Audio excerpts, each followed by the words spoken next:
Við erum komin á Hraunsmúla í Staðarsveit. Hér eru einu kartöflubændurnir á Vesturlandi, Þóra Kristín og Helgi. Við ætlum að líta við og heyra hvernig að rækta kartöflur hérna á Snæfellsnesinu og af hverju þær eru svona dásamlega bragðgóðar.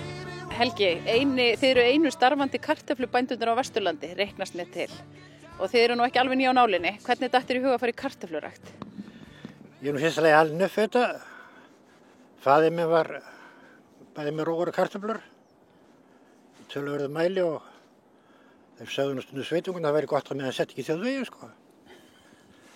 En já, við byrjaðum 68, 4 svona saman og keyptum þá nýjar vélar í þetta og norskar fínar vélar, Fán hérna, sko. Og við komumst upp í alveg 60 hektara, sko.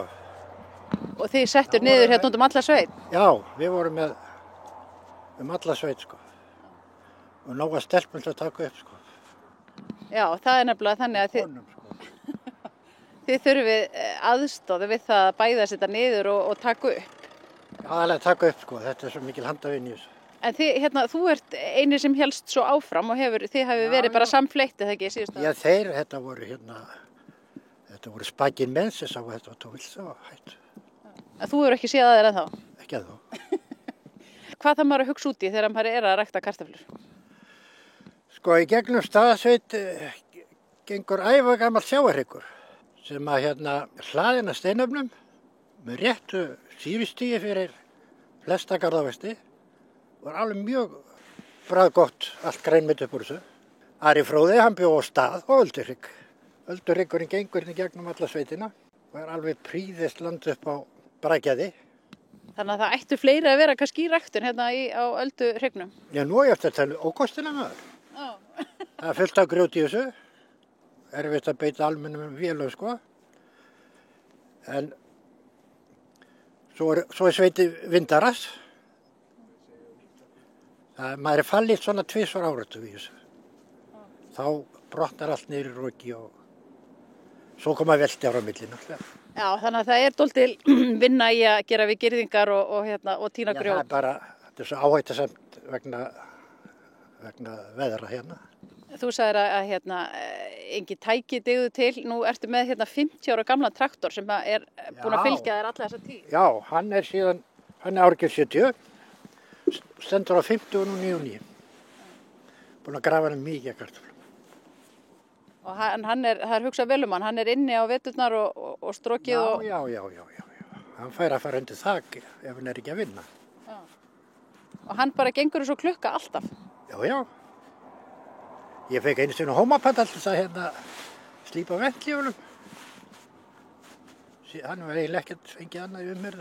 Sonur þinn vildi nú meina að þú væri komið með einhverja lúxusútgáfa af niðursetningavélinni. Það er nýjar uppfyndingar hverju ári, sko. Stanslaus þróun.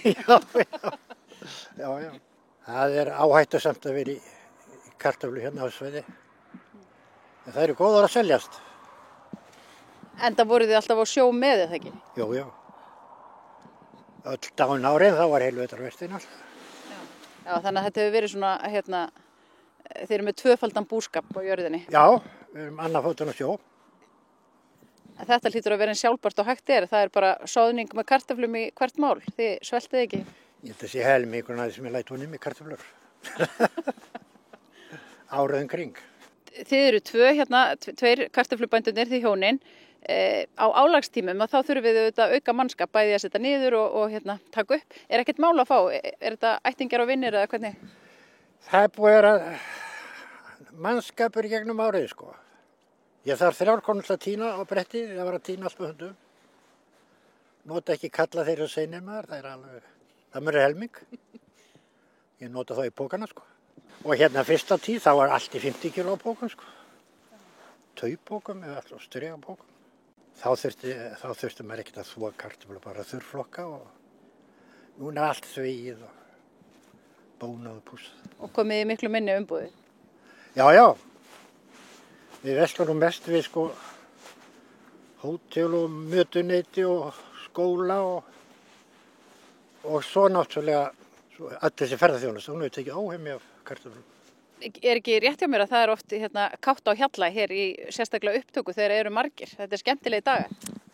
Já, já. Jú, í góðu veðri og aðstöðum þá er gaman að því. Og þið eru ekki að baki dottinn, þið ætlaði að halda áfram? Nei, þetta er síðast árið. Segirðu þetta ekki alltaf á hverju ári? Nú er alveg reyði, sko. Ég gerði þá reyði vitleysi fyrir að ég fór að kaupa vökunar eða úðunartæki, sko. Það var bara svona elli klöpp, sko. Svo ég verð að vera með eitthvað smá í sáð, sko.